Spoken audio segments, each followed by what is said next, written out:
Binigyang diin ni Pangulong Ferdinand R. Marcos Jr. na magiging limitado sa economic provisions ang isusulong na reforma sa konstitusyon.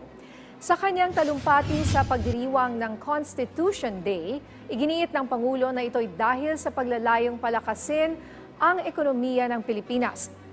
Patuloy anyang isusulong ng pamahalaan ang mga hakbang para mahikayat ang foreign investment sa bansa at makamit ang inaasam na upper middle class income status pagdating ng taong 2023.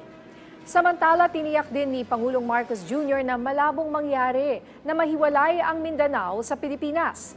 Ayon sa Pangulo, paglabag sa konstitusyon ang panawagan lalo't ang saligang batas ang nakaangkla ng lipunan.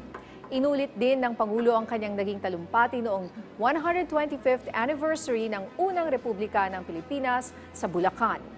Ayon sa Presidente, ang divided republic ay hindi magtatagumpay dahil susi ang pagkakaisa sa pagbangon.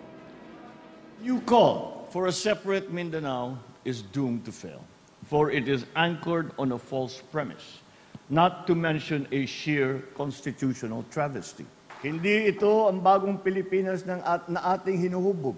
Bagkus, ito ay pagwasak mismo sa ating bansang Pilipinas. Our Constitution calls for a united, undivided country. It calls for eternal cohesion.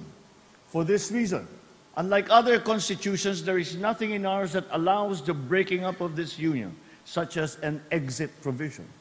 On the contrary, our Constitution does not recognize a right to rebellion, while our criminal laws punish it.